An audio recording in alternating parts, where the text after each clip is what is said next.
بسم الله الرحمن الرحيم. إن الحمد لله نحمده ونستعينه ونستغفره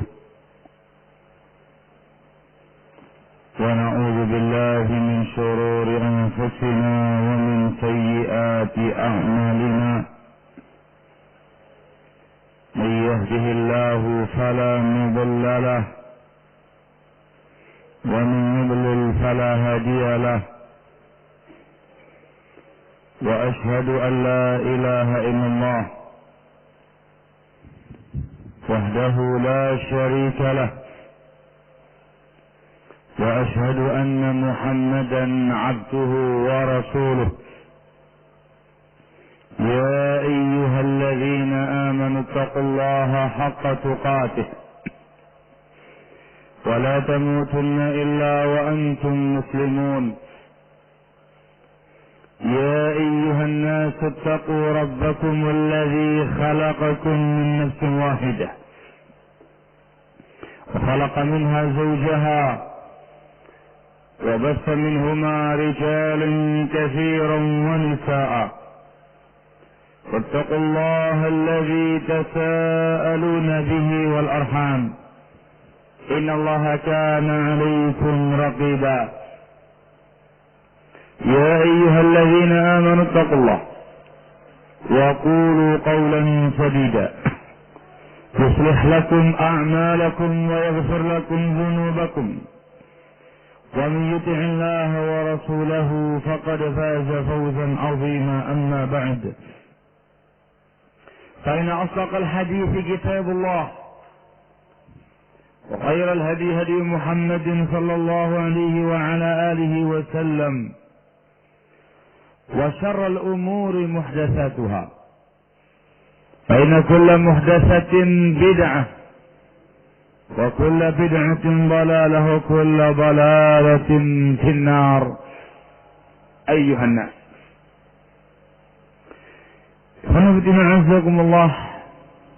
Allah subhanahu wa ta'ala memberitakan dalam Al-Quran bahwasanya musuh-musuh Islam, terkhusus al-Yahud wa Nasara, tidak akan pernah berhenti memusuhi Islam, tidak akan pernah lelah membuat makar-makar untuk menghancurkan Islam. Allah Azza wa Jalla menyatakan dalam Al-Quranul Karim di Al-Baqarah, "Walan tarda 'anka al-yahud walan nasara hatta tattabi'a millatahum." Sekali-kali orang-orang Yahudi dan Nasrani tidak akan pernah ridha kepadamu, wahai Nabi alaihi salatu wassalam, hatta tattabi'a millatahum, hingga engkau wahai Nabi alaihi salatu wassalam mengikuti milah mereka. Itu misi besar yang dicanangkan oleh musuh-musuh Islam, berupaya untuk meyahudikan umat manusia, berupaya untuk menasranikan umat manusia, terutama kaum muslimin. Berbagai macam upaya, berbagai macam makar, berbagai macam trik-trik mereka lakukan untuk menebarkan virus-virus yang bisa menghancurkan Islam wal muslimin. Di antara bentuk makar musuh-musuh Islam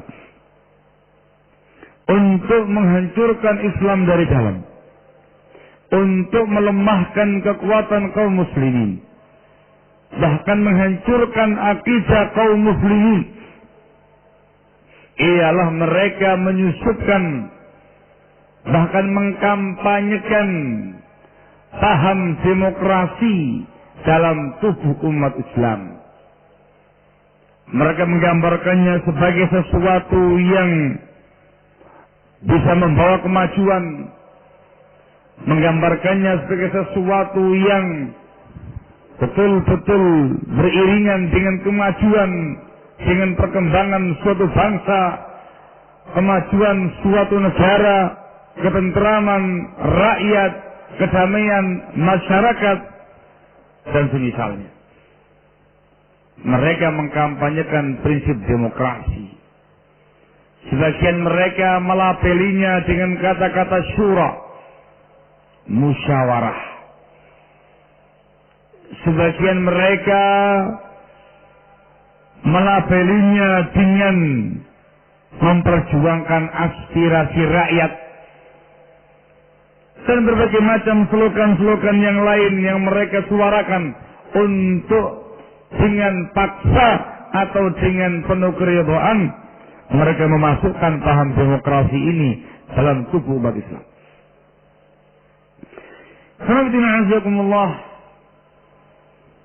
sebagai upaya untuk mengkampanyekan paham demokrasi ini di tubuh umat Islam, musuh-musuh agama dari kalangan al-Yahud wan Nasara, mereka menampilkan pihak-pihak yang sesuai dengan selera hawa nafsu mereka dari kalangan muslimin atau dari kalangan tokoh-tokoh Islam, orang-orang yang terpandang di kalangan kaum muslimin, diperalat untuk menjajakan paham demokrasi ini kepada masyarakat Islam. Mereka menjulukinya sebagai tokoh-tokoh pembaharu, menjulukinya sebagai tokoh-tokoh reformasi, sebagai tokoh-tokoh pro rakyat, dan berbagai macam julukan-julukan yang lainnya yang membuat umat Islam, membuat kaum muslimin terpana dengan keadaan mereka, bahkan menokohkan mereka, mengeluh-elukan mereka sebagai tokoh-tokoh yang memperhatikan aspirasi rakyat. Ini semuanya merupakan upaya musuh-musuh agama untuk bisa memasukkan paham demokrasi dalam umat Islam, tubuh umat Islam. Bahkan tidak jarang mereka menggunakan cara paksa, menggunakan cara intimidasi kepada penguasa-penguasa negara Islam supaya mereka menerapkan sistem demokrasi di negeri mereka.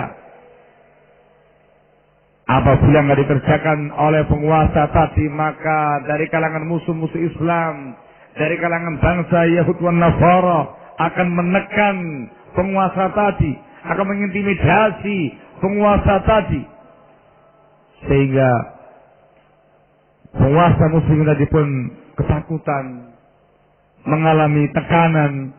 Akhirnya dia pun memaksakan paham demokrasi masuk di tengah-tengah masyarakatnya.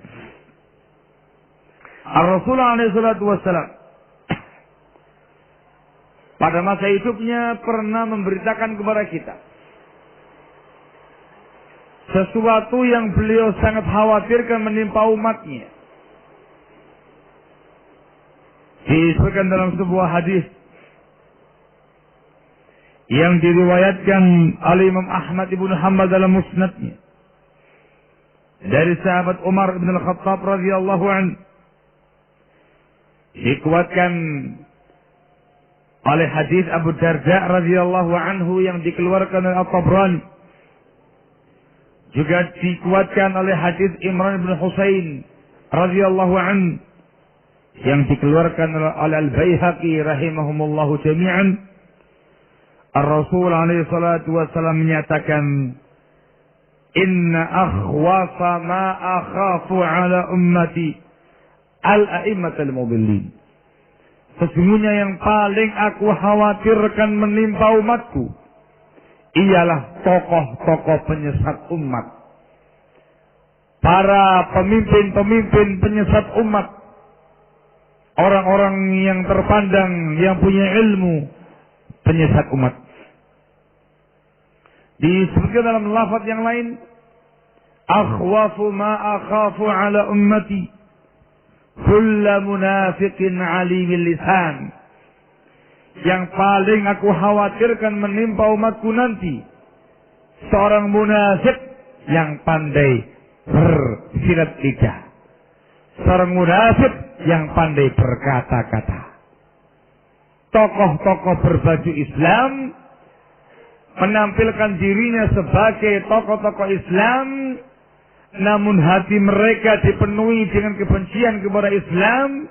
Munafik membela upaya-upaya kufar, membela makar-makar kufar, dan tokoh-tokoh tadi ternyata pandai bersilat lidah, pandai berbicara, pandai mengolah kata, pandai menipu umat.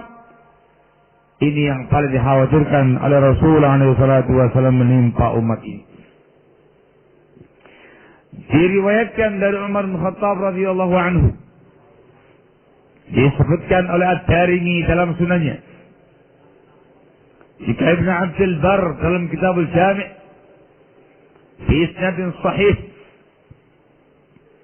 sahabat Umar bin Khattab radhiyallahu anhu pernah berkata kepada Ziyad ibnu Hudair rahimahullah, kata Umar, hal ta'rifu ma yahdimul Islam?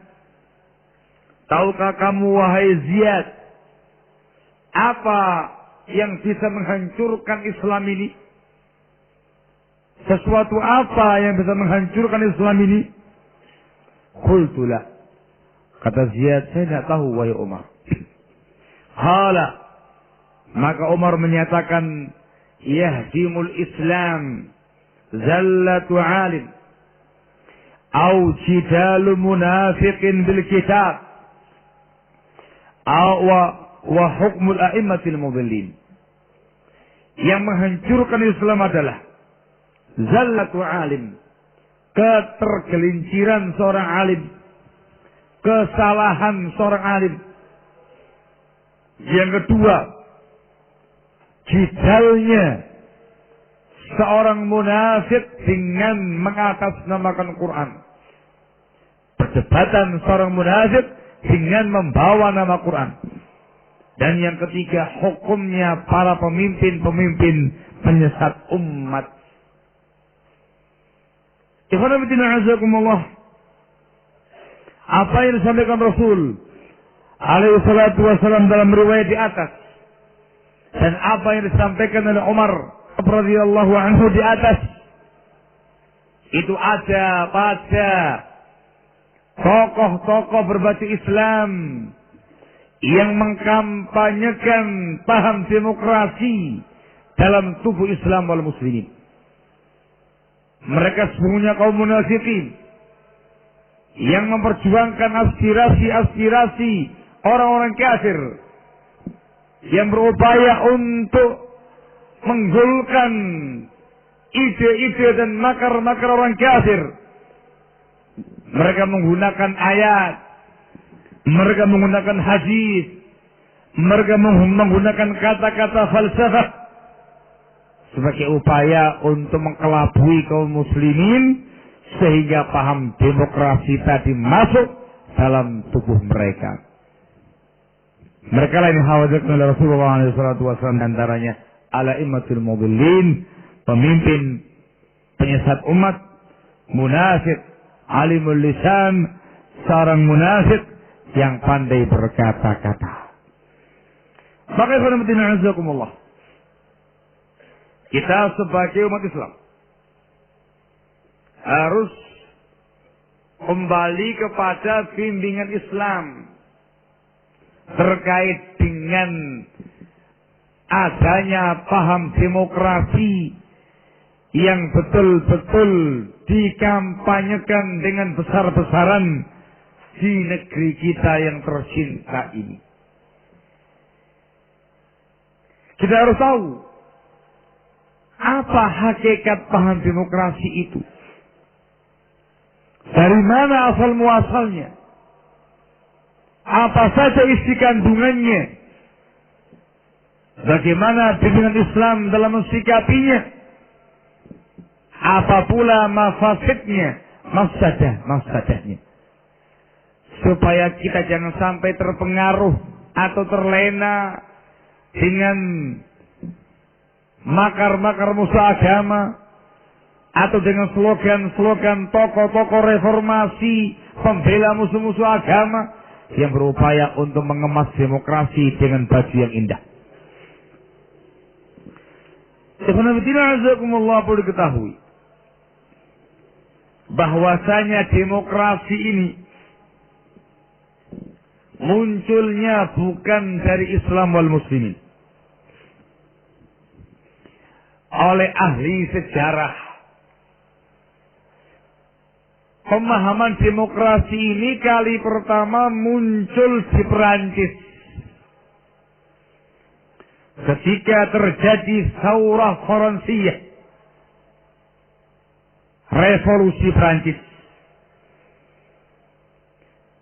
Syiar mereka ialah al-hurriyah, kebebasan, al-musawah,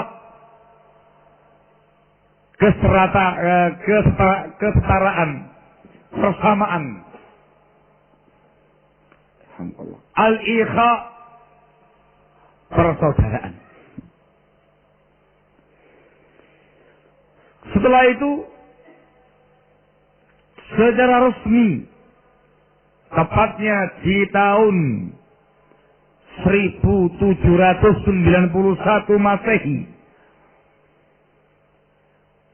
dari kalangan orang-orang kafir Perancis,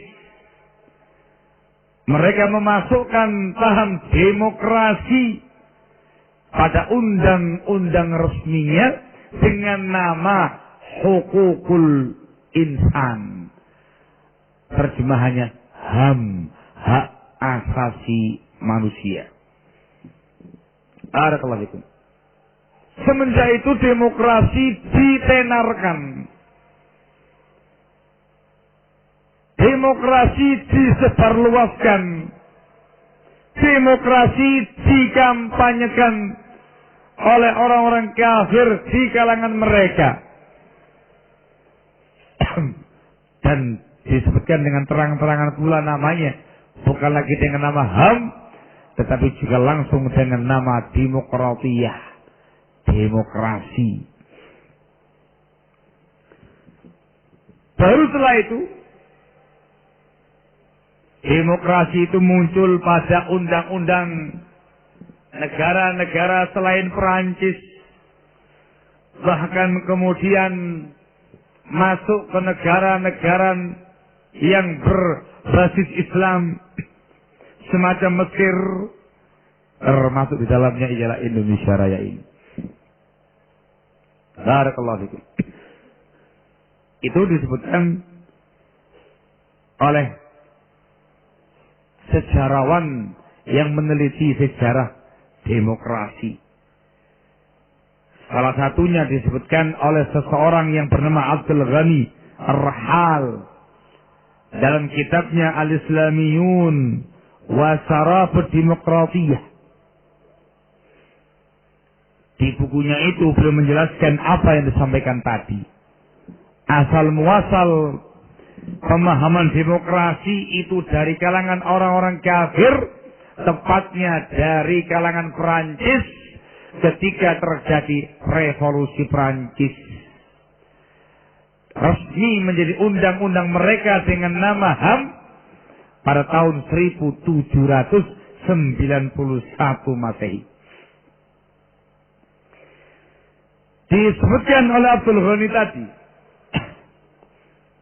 yang dimaukan dengan demokrasi oleh mereka, definisinya ialah hukmu sya'bi bisya'bi, hukum rakyat dengan rakyat. Kalau diterjemahkan dengan edisi Indonesia, hukum dari rakyat untuk rakyat, terus oleh rakyat. Nah, Itu pelajaran SD dulu ketika masih sekolah. Dari rakyat, untuk rakyat, oleh rakyat. Hukmus sya'bi bisya'b. Maknanya, as-sya'bu masdarus sultah. Rakyat sebagai sumber kekuasaan.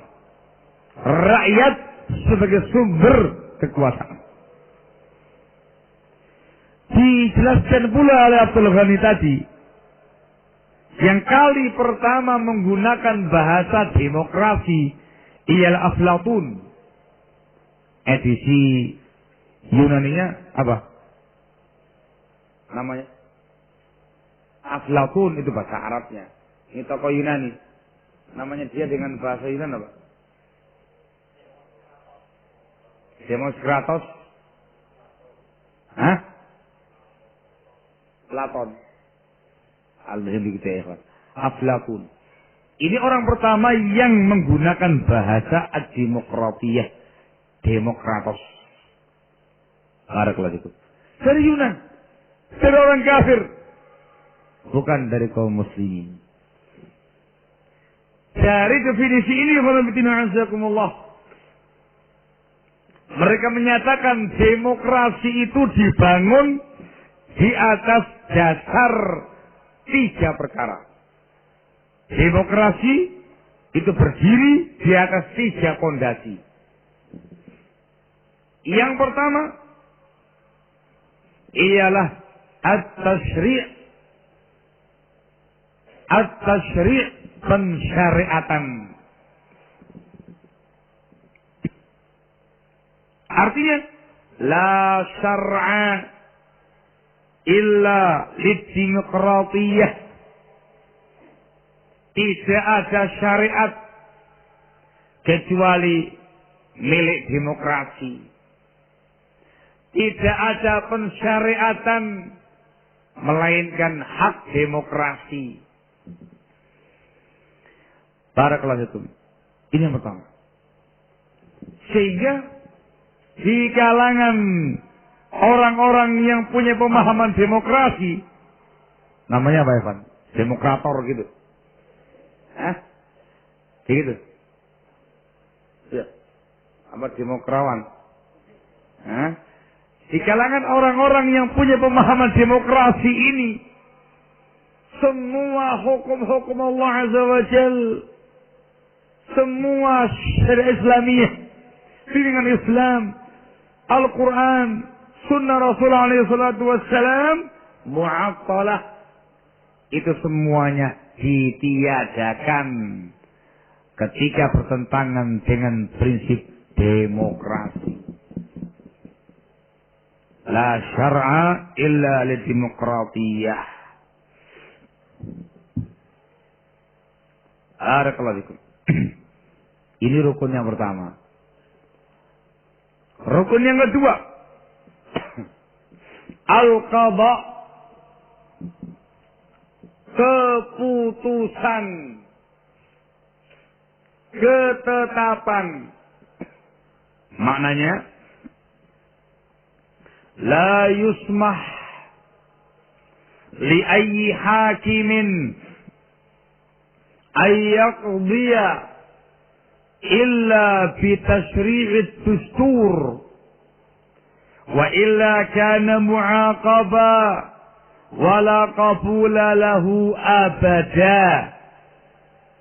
Maknanya, tidak diperbolehkan bagi seorang hakim pun untuk memutuskan sesuatu atau menetapkan sesuatu melainkan dengan syariat undang-undang demokrasi. Mohon maaf kalau dengan bahasa yang ada di negara kita Indonesia ini, tidak ada seorang presiden pun, seorang penguasa pun, melainkan keputusan-keputusannya harus sesuai dengan GBHN, garis besar haluan negara. Ini kalau nggak hafal dicurigai. Menggunakan GBHN, garis besar haluan negara. Yang mana GBHN itu dibentuk menggunakan paham demokrasi tadi. Maka yang namanya hakim, seorang hakim tinggi, hakim agama, hakim negeri, penguasa, siapapun tidak diperbolehkan untuk membuat sebuah keputusan melainkan dengan syariat demokrasi tadi atau melainkan dengan GBHN tadi. Orang siapa yang keluar daripadanya maka dia akan diskors, akan diberi sanksi dan tidak akan diterima keputusan dan ketetapannya. Ini rukun kedua dari yang namanya demokrasi. Sehingga yang mensyariatkan siapa? Demokrasi. Yang menetapkan dan yang menghukumi siapa? Demokrasi. Barakallah. Ini yang kedua. Yang ketiga. Rukun yang ketiga ialah at-tanfir. At-tanfir. Tanfir itu maknanya pelaksanaan. Pelaksanaan. Maknanya la yunaffadhu ayyu hukmin illa ma kana khadi'an litustur. Tidak akan dilaksanakan, tidak akan diterapkan hukum apapun kecuali yang tunduk dan sesuai dengan undang-undang demokrasi. Barakallah. Ini 3 rukun demokrasi yang disebutkan oleh ahli sejarah dan para pemerhati demokrasi. Ada tasyri', ada qada, ada at-tanfidz. Dari sini azakumullah dapat kesimpulan. Dengan 3 rukun demokrasi tadi diambil kesimpulan. Ad-demokratiyah manhajul hayah inda demokratiyin. Demokrasi itu adalah metodologi kehidupan, manhaj kehidupan menurut para demokrator tadi. Manhaj dalam kehidupan. Yang kedua, hiya ahkamun dualiyah thabitah la taqbalu tanazul awit taghyir. Demokrasi itu adalah hukum-hukum, undang-undang negara yang baku, tidak menerima tanazul, tidak menerima perubahan. Barakallahu fikum.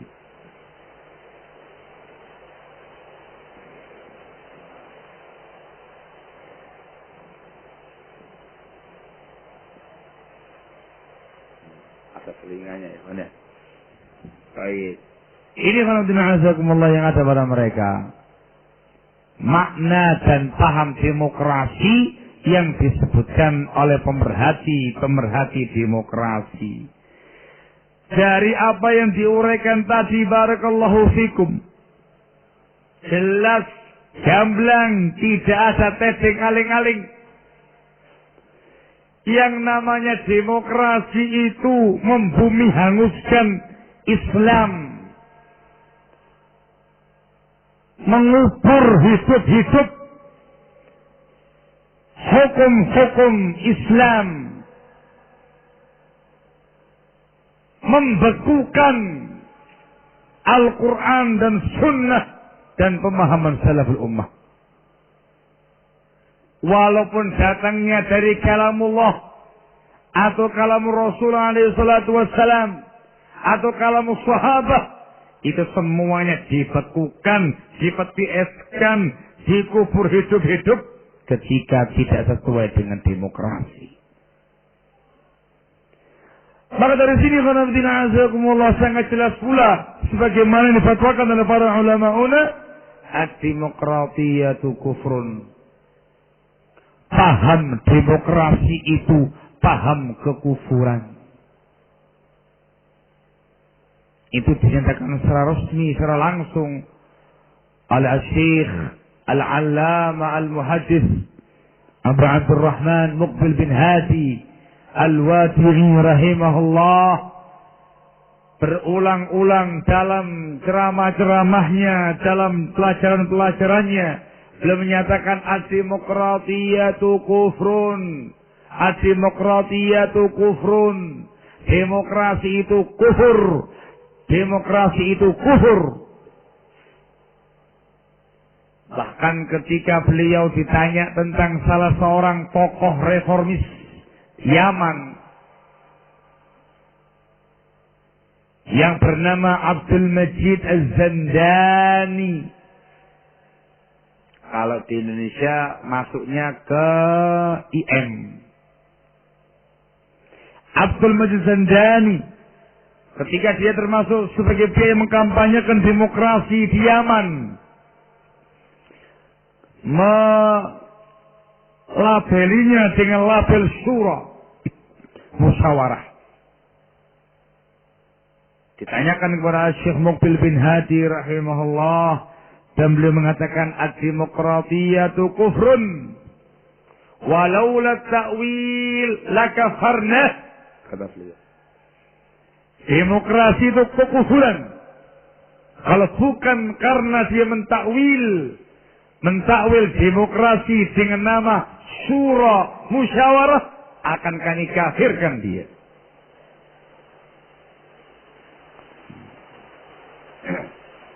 Telinga.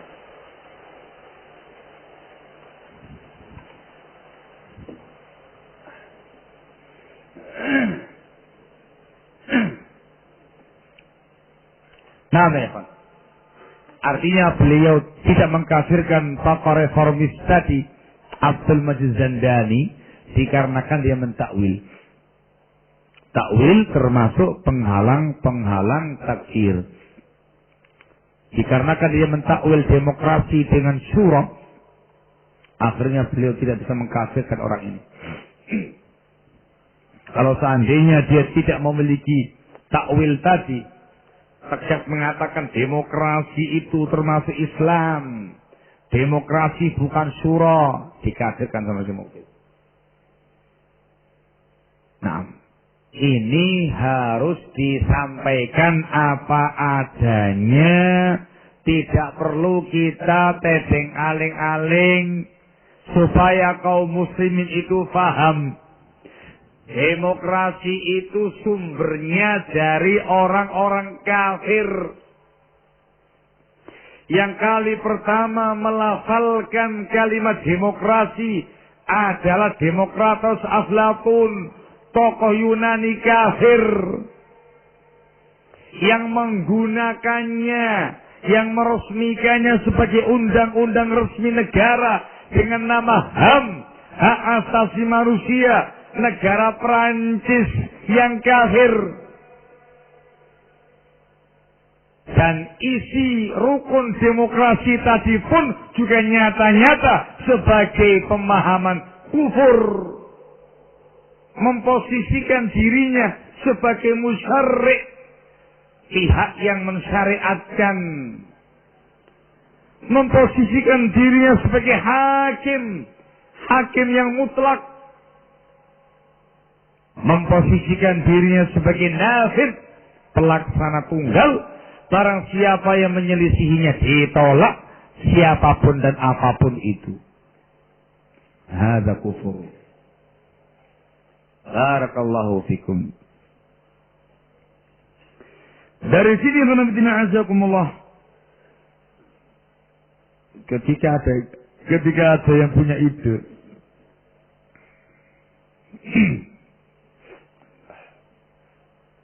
bukan itu. Ketika ada yang punya syubhat, kok itu. Ketika ada yang memiliki syubhat dan dia mengatakan al-muslim biimkanihi an yaqbala al-anzimah al-wad'iyah ad-demokratiyah wa huwa baqin ala aqidatih. Seorang muslim itu bisa saja menerima undang-undang demokrasi buatan manusia dan akidahnya masih utuh. Mungkin saja. Ucapan yang semacam ini batilun, jelas-jelas batil. Kalau dia betul-betul meyakini yang namanya demokrasi, maka akidahnya nggak lagi utuh. Akidahnya akan hancur berantakan, berkeping-keping. Kalau betul-betul dia meyakini kesahihan demokrasi, maka dia kafir dengan itu. Dikarenakan dia meyakini undang-undang kufur yang dibangun di atas 3 rukun kekufuran tadi. Pensyariatan, keputusan, pelaksanaan. Ini ucapannya orang-orang hawakiyin. Ucapannya para reformis-reformis yang berupaya mengkelabui umat Islam dengan sekutang syubhat-syubhat yang ada. Padahal mereka itu sesungguhnya adalah boneka-boneka kufar, boneka-boneka Yahudi, boneka-boneka Nasrani yang diperalat untuk menjajakan paham demokrasi itu di tengah-tengah umat Islam. Tidak mungkin utuh akidahnya kalau dia meyakini demokrasi dengan makna yang semacam itu. Kalau ada yang memiliki upaya, mungkin tidak diwujudkan demokrasi Islam? Ini jawabannya. Mungkin nggak kita melaksanakan gerakan Islamisasi demokrasi?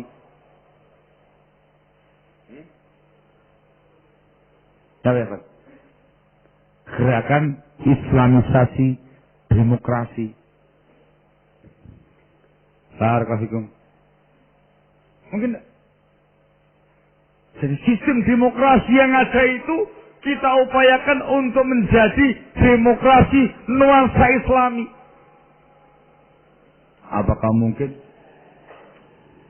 Diam aja, dibantu saya yang ngomong. Hah? Tidak mungkin. Kenapa tidak mungkin? Dikarenakan inti demokrasi tadi perkara yang kufur. Maka tidak mungkin perkara kekufuran dikasih baju, dikasih label bernuansa Islami. Maka tidak mungkin ada yang namanya demokrasi Islam, demokrasi Islami, demokrasi nuansa Islam. Tidak ada. Ikhwanabitina azakumullah, dalam Islam ada perkara-perkara prinsip yang tidak mungkin ditawar-tawar lagi. Yang pertama,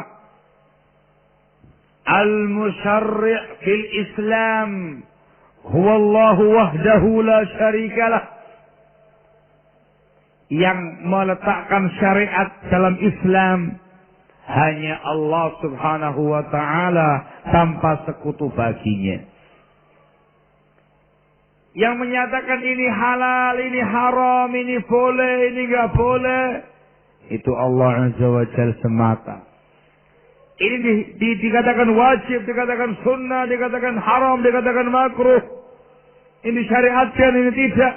Allah azza wa jalla semata dalam Islam. Allah mengatakan dalam firman-Nya, disebutkan di dalam Surat Yusuf ayat yang ke-40. Allah menegaskan inil hukmu illa lillah. Tidak ada hukum kecuali milik Allah Azza wa Jalla. Di Al-Kahfi ayat yang ke-26 Allah menegaskan wala yusyriku fi hukmihi ahada. Tidak ada seseorang pun yang bersyarikat pada hukum Allah Azza wa Jalla. Maka tidak mungkin antum punya ide bermimpi untuk islamisasi demokrasi. Tidak mungkin. Demokrasi itu mereka yakini sebagai pensyariat.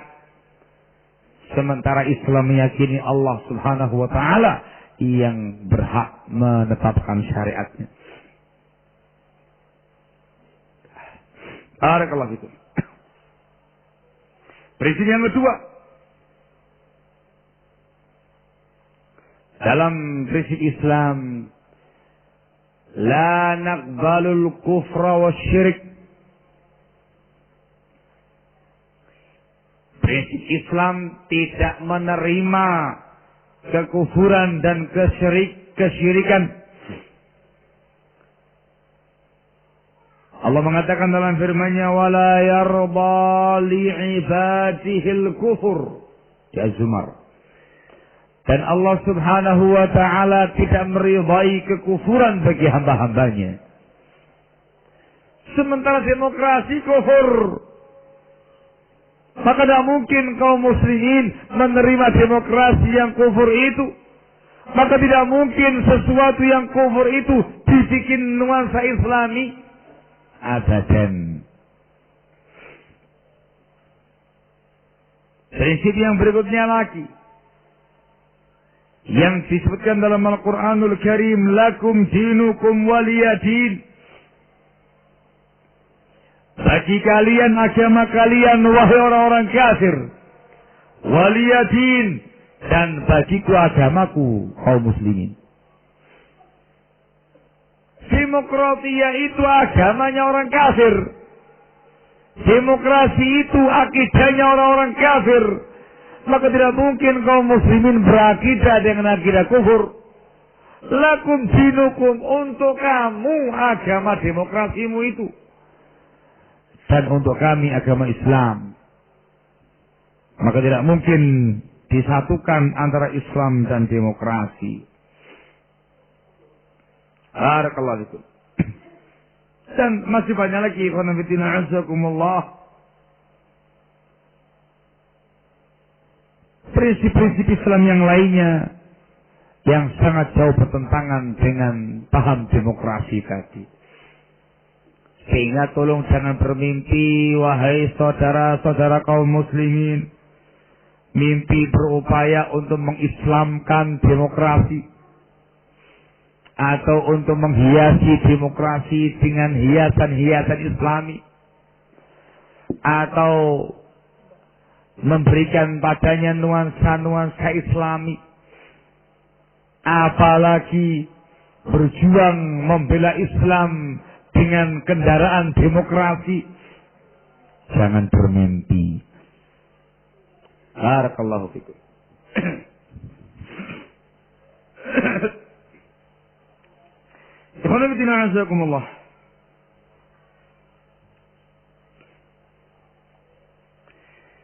Kemudian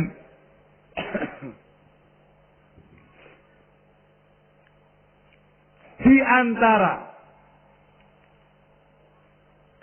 yang terlahir dari pemahaman demokrasi ini ialah apa yang diistilahkan oleh para ulama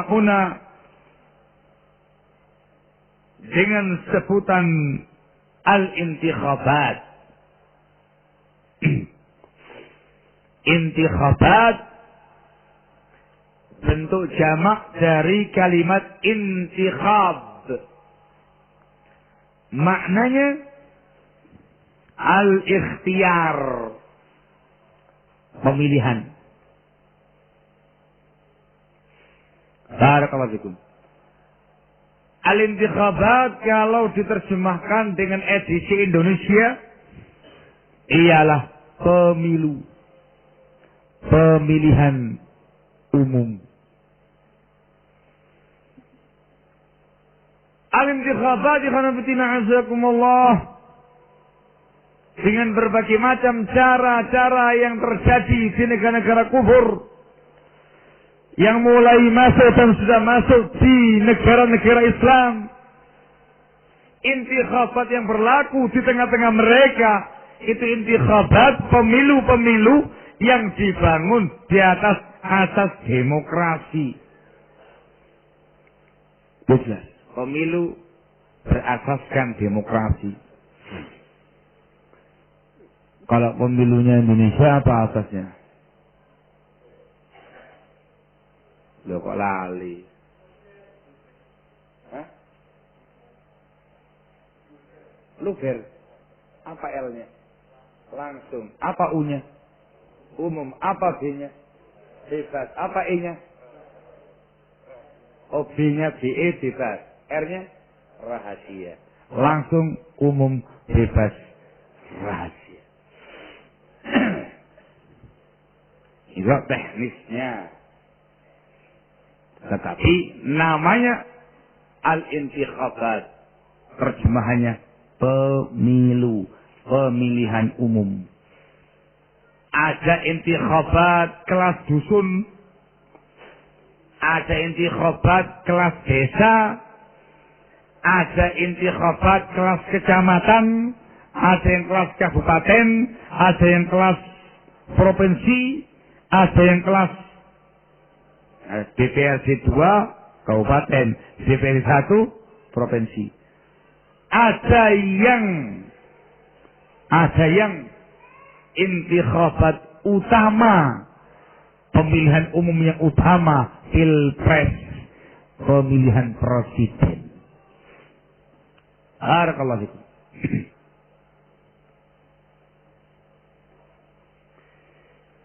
Definisi intikhabat sebelum kita telah lebih lanjut disebutkan oleh Syekh Al-Fadil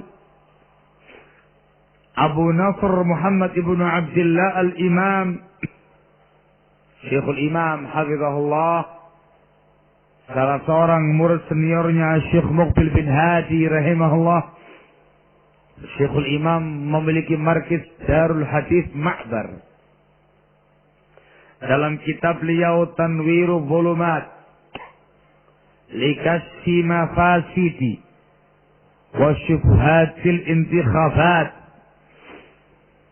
beliau menyatakan yang maknanya al-intikhab, al-ikhtiyar, pemilihan,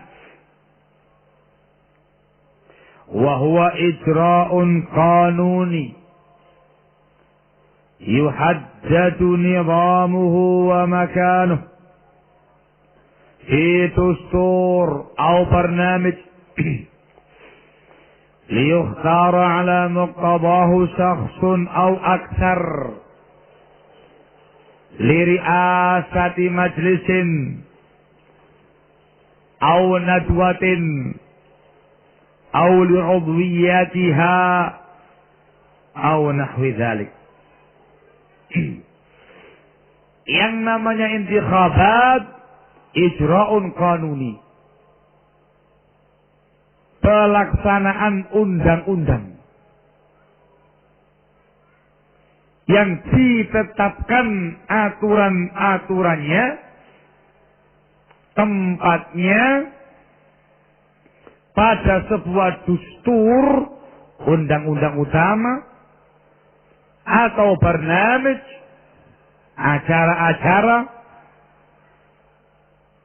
untuk dipilih atas dasar undang-undang tadi, dipilih seseorang atau lebih untuk menjabat sebagai pemimpin majelis atau pemimpin sebuah nadwah, perkumpulan, atau ditunjuk sebagai anggotanya atau semisalnya. Intikhabat ini dengan makna di atas sebuah sistem yang dibentuk dengan asas demokrasi untuk memilih seseorang pemimpin atau memilih anggota-anggotanya. Barakallahu fikum. Itu intikhabat. Pemilihan umum, memilih orang sebagai pemimpinnya atau memilih orang sebagai anggotanya. Intikhabat ini azakumullah tariqatun ghairu syar'iyyah. Ini merupakan tariqah cara yang tidak syar'i. Alasan yang paling utama sebelum dibahas yang lainnya ialah dikarenakan pemilu intikhabat itu dibangun di atas asas demokrasi yang kufur. Dan yang kedua bertentangan dengan pemilihan pemimpin dalam Islam. Perlu dipahami khonam. Di dalam Islam, barakallahu fikum, seseorang pemimpin itu diangkat dengan berbagai macam cara.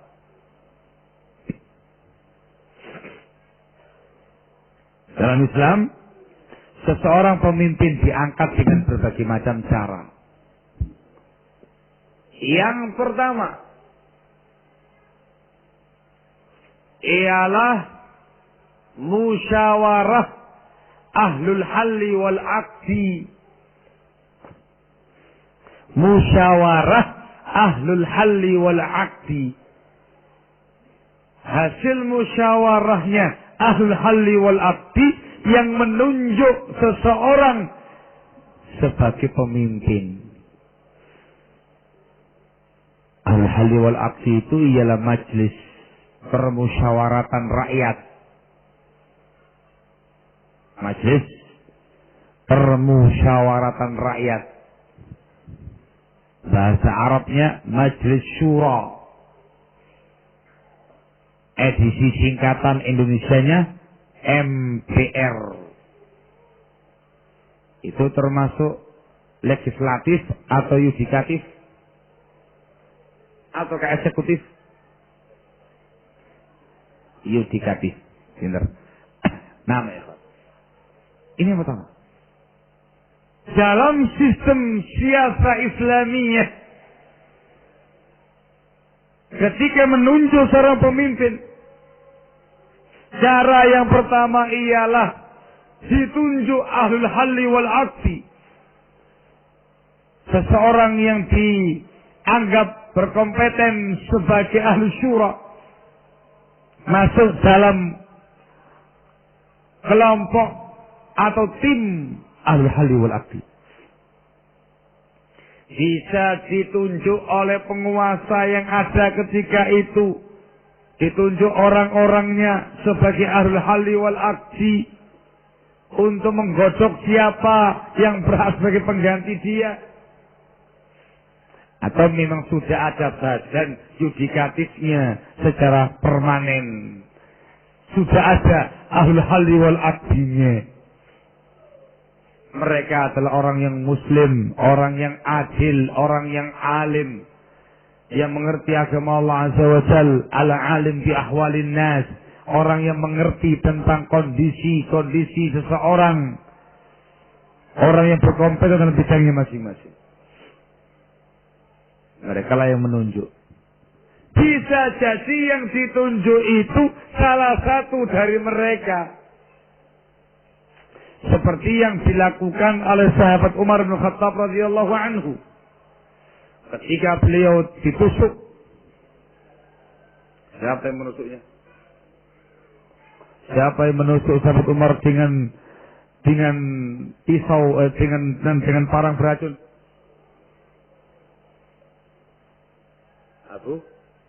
Nah, yang nusuk adalah Abu Lu'lu' atau Abu Lu'lu'ah al-Majusi. Ketika beliau dinyatakan oleh tim medis tidak bakal diselamatkan, maka beliau menunjuk 6 orang sahabat terbaik, termulia yang tersisa pada masa itu. Dijadikan sebagai ahlus surah, ahlul halli wal aqdi. Di situ ada Utsman bin Affan, ada Ali bin Abi Thalib, ada Abdurrahman bin Auf, ada Zubair bin Al-Awam, ada Sa'ad bin Abi Waqqas, ada Talha bin Ubaidillah. 6 orang. Dan yang menjadi pengawasnya, apa di sini misalnya? Panwaslu. Panitia pengawas pemilu. Barakallahu fikum. Yang menjadi pengawasnya Abdullah bin Umar radhiyallahu taala anhuma. Mereka lah yang ditunjuk sebagai ahlul halli wal aqdi. Menunjukkan satu, ahlul halli wal aqdi itu terkadang ditunjuk oleh penguasa. Kamu. Bisa jadi pula sudah ada badan yudikatifnya yang paten di negara tersebut. Sebagaimana berlaku sekarang ini. Bisa jadi yang ditunjuk sebagai penguasa pengganti salah seorang dari mereka. Sebagaimana pada peristiwa Umar yang tadi itu. Dari 6 orang ini barakallahu fikum masing-masing menyerahkan kepada 3 orang. Utsman bin Affan, Ali bin Abi Thalib dan Abdurrahman bin Auf. Barakallahu fikum. Kemudian Abdurrahman bin Auf mengundurkan diri. Tinggal 2 orang, Utsman wa Ali radhiyallahu anhum ajma'in, dan Abdurrahman bin Auf yang siap untuk menjalankan amanah, menentukan siapa dari mereka berdua yang berhak untuk menjadi pemimpin. Yang pada akhirnya dipilihlah Utsman bin Affan radhiyallahu taala anhu wa ardhah ketika itu. Al-qissah ma'rufah, masyhurah, sahihah. Yang menunjukkan ada kalanya yang diangkat sebagai penguasa pengganti salah satu dari ahlu syura tadi. Ada kalanya pula mereka menggodok siapa kandidat pengganti penguasa yang ada. Tunjuk namanya, nama fulan. Dikaji masing-masing orangnya, bagaimana kinerjanya, bagaimana leadershipnya, bagaimana ininya, bagaimana itunya, lengkap. Digodok. Disaring setelah itu. Ini tidak masuk. Ini nggak masuk. Ini nggak masuk. Yang masuk ada 2. Fulan. Ini yang masuk. Dari 2 itu digodok kembali oleh mereka semua. Siapa yang paling afdal? Siapa yang paling mulia? Dari mereka berdua, siapa yang paling mampu untuk mengatur bangsa dan negara ini? Sepakati mereka fulan. Langsung fulan dilantik sebagai penguasa pengganti. Sederhana, murah meriah. Barakallahu fikum. Sehingga tidak perlu mengeluarkan dana beratus-ratus miliar hanya untuk mencetak kartu coblosan. Tidak perlu mengeluarkan dana miliaran untuk membuat posko-posko pemilihan. Tidak perlu. Barakallahu fikum. Ini cara yang pertama. Menggunakan ahli syura. Cara kedua. Barakallahu fikum. Ialah al-istikhlaf. Menunjuk langsung khalifah pengganti setelahnya. Paham ya? Jadi penguasa yang lama ketika dirasa tidak mungkin melanjutkan pemerintahannya, maka dia langsung menunjuk orang yang paling berhak untuk menjabat sebagai penguasa pengganti. Dan harus dipilih orang yang berilmu, orang yang adil, orang yang sesuai dengan kriteria kepemimpinan. Dia mengatakan, fulan penguasa pengganti setelahku. Hadza huwa. Ini seperti yang dilakukan oleh Rasul alaihi salatu wassalam terhadap sahabat yang mulia Abu Bakar As-Siddiq radhiyallahu anhu ala sahih. Menurut pendapat yang sahih di kalangan para ulama, mereka mengatakan kekhilafahan Abu Bakar As-Siddiq itu dari istikhlaf nafsun minar Rasul alaihi salatu wassalam. Rasul yang menyatakan langsung beliau sebagai khalifah, sebagai khalifah pengganti. Dengan sekian banyak qarain yang ada.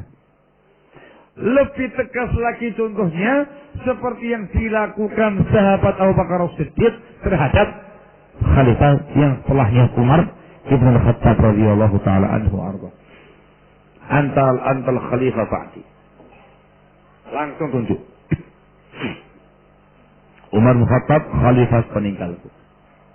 Maka seluruh kaum muslimin membaiatnya sebagai seorang khalifah, dilantik sebagai seorang khalifah, seorang penguasa negara. Barakallahu. Lebih murah lagi. Itu merupakan tanggung jawab murni penguasa yang sebelumnya. Kalau sampai dia salah menuju orang, maka dia ikut menanggung dosanya. Ketika dia tepat memilih orang, maka dia mendapatkan kebaikan-kebaikannya. Dan apa yang dilakukan oleh Abu Bakar As-Siddiq sangat tepat. Di antara manaqib Abu Bakar As-Siddiq, keutamaan yang dimiliki oleh Abu Bakar As-Siddiq ialah penunjukan Umar sebagai khalifah penggantinya. Radhiyallahu taala anhu wa arda. Cara yang ketiga ialah ijma'ul muslimin. Dengan kesepakatan rakyat, kesepakatan kaum muslimin menunjuk fulan sebagai penguasa. Ini terjadi pada Khalifah Ali bin Abi Thalib radhiyallahu taala anhu wa ardah. Dinyatakan oleh para ulama dalam buku-buku akidah mereka, beliau diangkat sebagai khalifah keempat Khulafaur Rasyidin di ijma'il muslimin, dengan kesepakatan kaum muslimin, wa bi ijma' ahlul halli wal 'aqdi, dan dengan kesepakatan ahlul halli wal 'aqdi.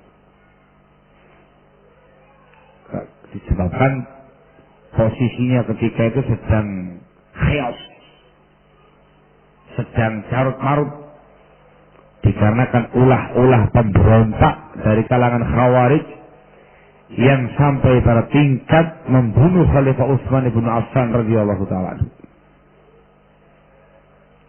Begitu Khalifah terbunuh, kelimpungan siapa penggantinya? Mereka tidak berani menampilkan diri sebagai pengganti, masih banyak para sahabat yang lainnya.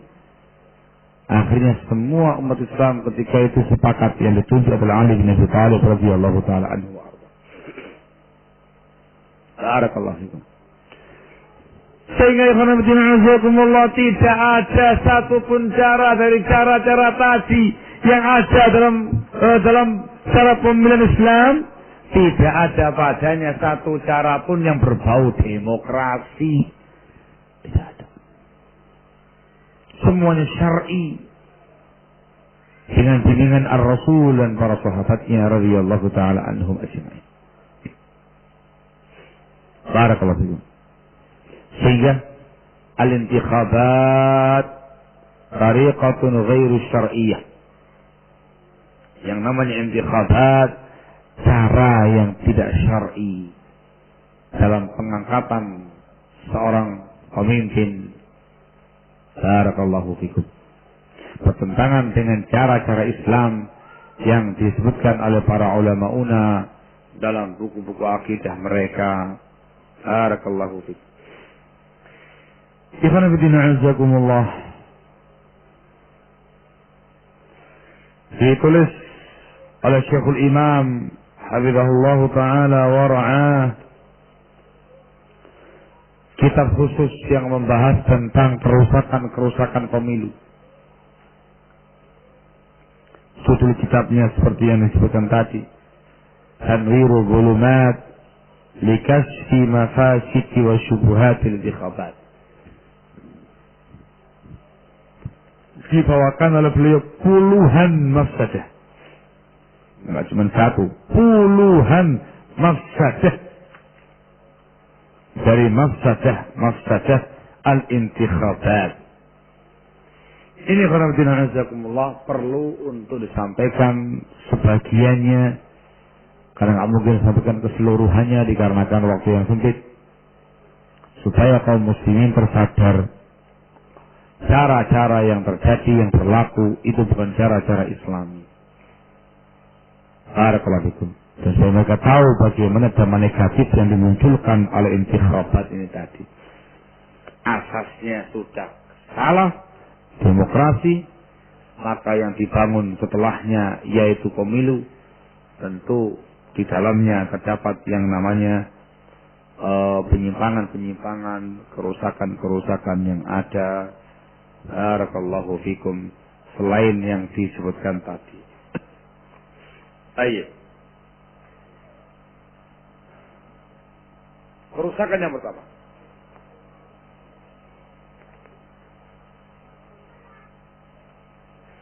Nah, kok tahu-tahu setengah 12 ini. Tadi mulai telat apa? Mulai 10. Mulai jam 10 lebih seperempat. Masya Allah, tahu-tahu jam setengah 12 kurang sedikit. 1 jam seperempat dari sejarah nggak terasa ya. Jadi, ya apa ini? Diteruskan poin pertama Pak. Lanjut, sampai jam 12. Zuhurnya jam 11.49. Berarti kurang 20 menit lagi. Poin pertama ya, lumayan ya. Nyicil. Baik. Al-mafsadatul ula. Mafsadat yang pertama.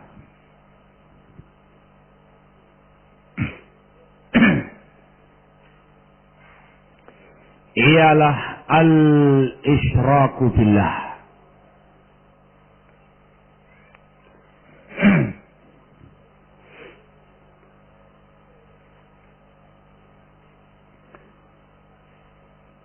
Intikhabat pemilu itu termasuk syirik kepada Allah Azza wa Jalla. Termasuk kesyirikan.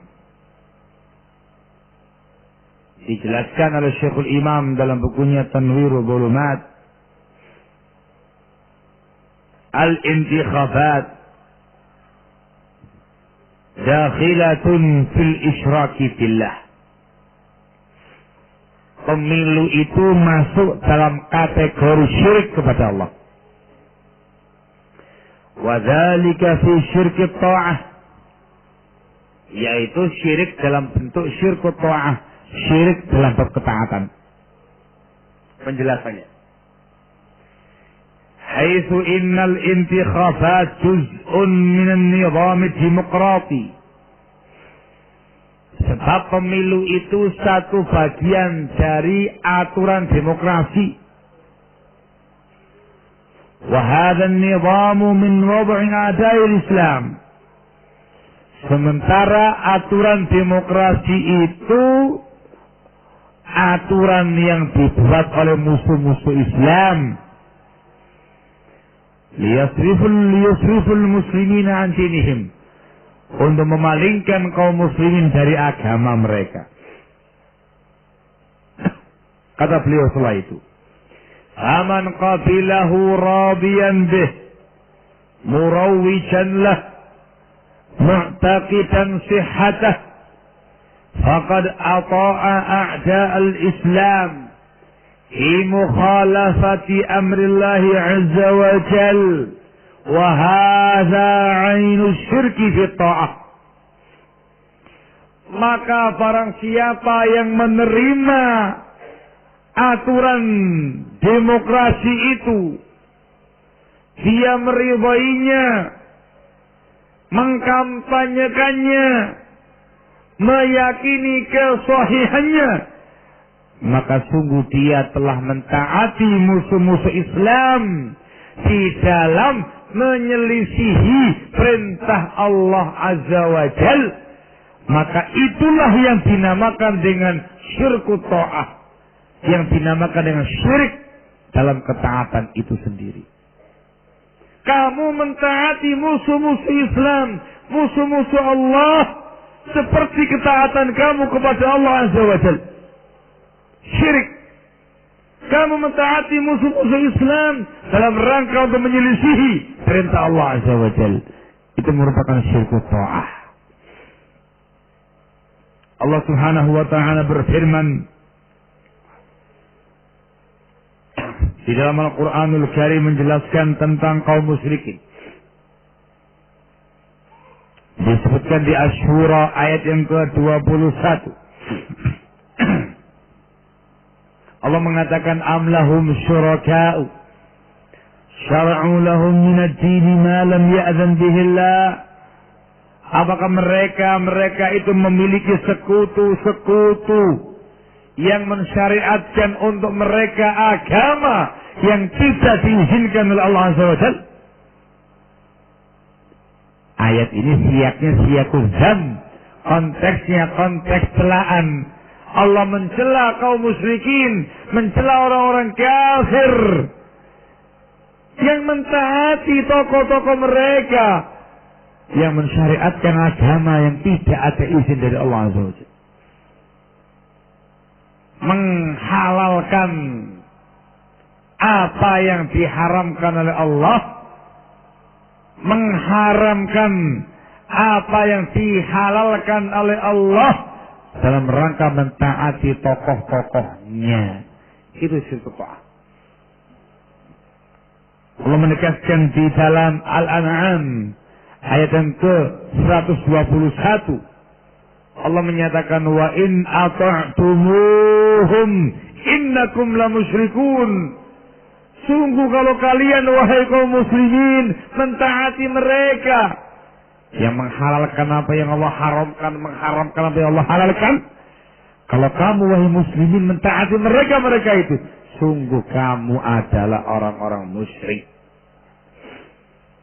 Jelaskanlah. Sehingga pemilu itu termasuk amalan syirik, masuk dalam kategori syirkut ta'ah, dan syiriknya itu syirkun akbar, syirik besar, bukan syirik kecil. Sekali lagi dikarenakan pemilu itu asasnya adalah demokrasi. Mungkin mereka akan tercengang tatkala dikatakan demikian, syirik. Tega sekali Anda mengatakan syirik. Kami ini musyrikin. Tidak mungkin syirik. Itu syura. Oh, syura, musyawarah. Syirik diganti menjadi syura. Sama-sama shinnya. Barakallahu itu. Dikatakan oleh Syekhul Imam hafizahullah, kamu kasih pertanyaan kepada dia. Al-intikhabat min syar'illah atau min syar'il bashar? Pemilu itu termasuk syariat Allah ataukah manusia? Ya, dia akan punya dua jawaban. Mungkin dia mengatakan, hiya min syar'illah. Pemilu itu termasuk syariat Allah. Berani. Kata Syekhul Imam, kalau mereka berani mengatakan pemilu itu adalah syariat Allah, hadza iftira'un 'ala Allah. Ini merupakan kedustaan atas nama Allah Azza wa Jalla. Tajarru'un 'ala Allah, berani berdusta atas nama Allah Azza wa Jalla.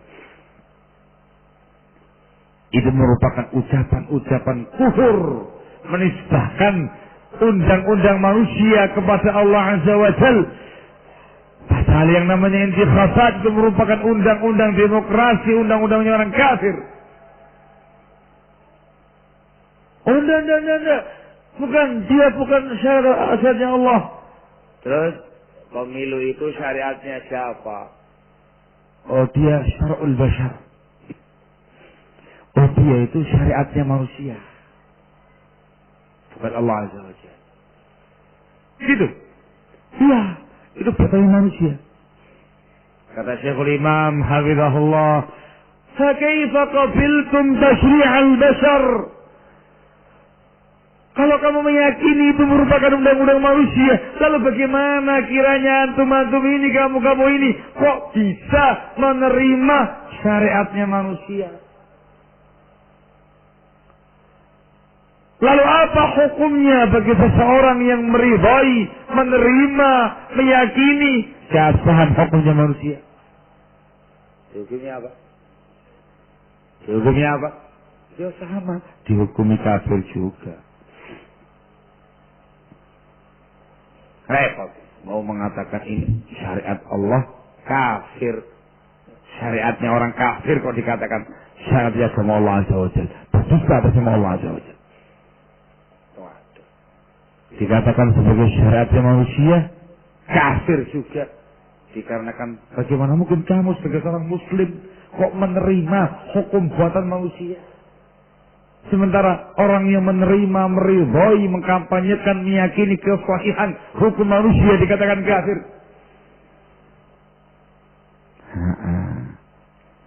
Maka intinya akan fitina azakumullah, di antara kerusakan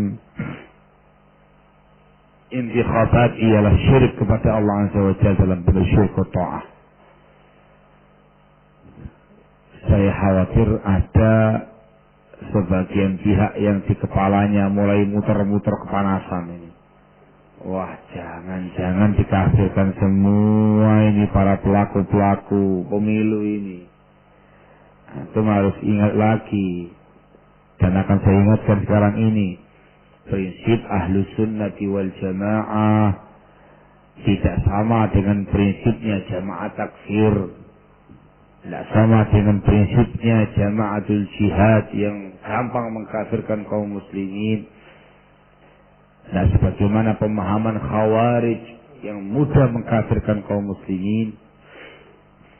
Prinsip yang diyakini Ahlus Sunnati wal Jamaah, yang dihukumi itu ialah perbuatannya.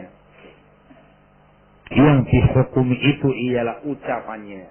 Perbuatan kamu itu perbuatan kufur, ucapan kamu itu ucapan kufur. Adapun terkait dengan orangnya yang dihukumi secara umum, hukmun am, barang siapa yang meridhai demokrasi, barang siapa yang menerima demokrasi, barang siapa yang mengkampanyekan demokrasi, barang siapa yang meyakini keabsahan demokrasi, maka dia kafir. Itu hukum umum. Adapun hukum vonis tidak semudah yang dibayangkan. Ya? Bedakan antara menghukumi perbuatan dengan menghukumi pelaku. Lain dalam Islam. Kalau perbuatan bisa kamu katakan kufur, ucapan bisa kamu katakan kufur, tapi pelaku hanya bisa kamu hukumi secara umum.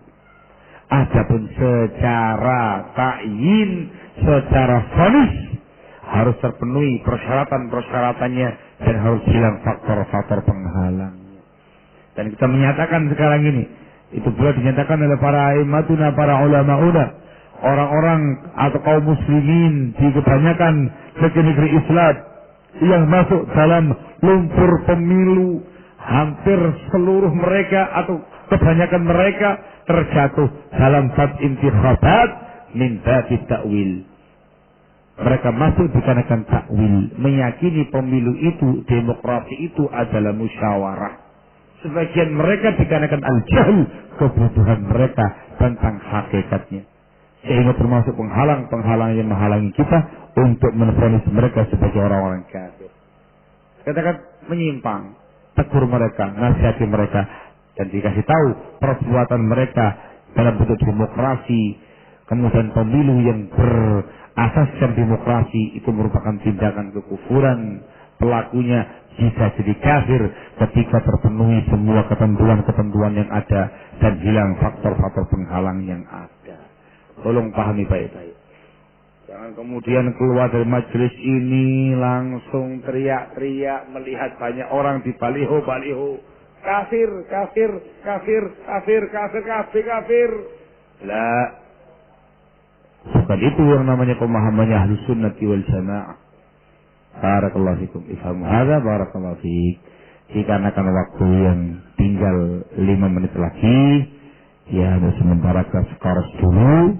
Kemudian insya Allah setelah itu kita lanjutkan kembali beberapa kerusakan-kerusakan pemilu yang berasaskan demokrasi. Semakin meyakinkan kita itu semua bukan dari Islam sedikit pun. Walhamdulillahirabbil alamin. Subhanaka wa bihamdik asyhadu an la ilaha illa anta astaghfiruka wa atubu ilaik.